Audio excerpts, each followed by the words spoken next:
Today we are talking about something that needlessly causes chronic pain and debilitating issues in otherwise healthy people who should have and could have fully recovered if they did things properly. Now, that thing is pushing through pain when you are injured. It doesn't really matter the severity of the injury. If you push through pain, you're potentially causing more damage.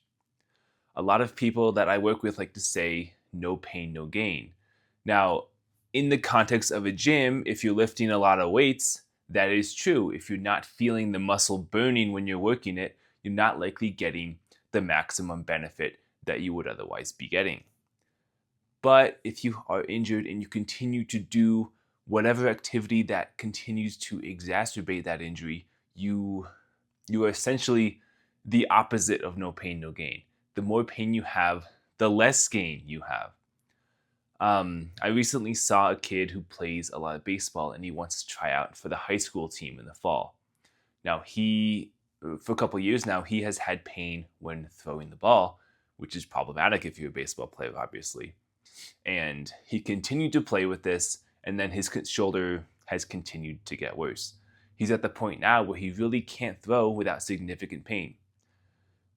In my view, there are basically two options when you're injured.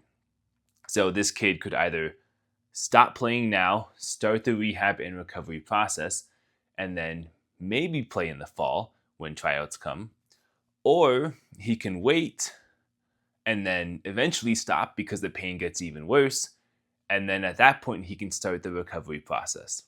Now, in that second scenario, the recovery process is not the same as it would have been in the first, because he would have continued to do the thing that causes more and more pain. He would likely have made the injury much, much worse. You also have the option of the body compensating to try and get around that pain so that you don't feel it when you throw.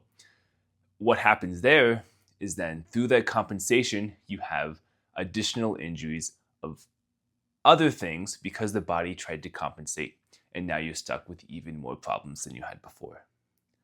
So I like to use the analogy of if you break your leg, maybe just a minor fracture, and then you continue to run, what's going to happen? Now, obviously, when you run, it's going to be painful, but if you continue to push through that pain, you will cause more and more and more damage. Now, if you had stopped running initially and let the leg heal, you would have been able to return back to running much quicker than if you kept running, caused more and more damage, and then now you have a significant issue with the leg that's going to keep you from running for a long time. Obviously, that is somewhat of an extreme example, but the same logic applies to any injury that you may have.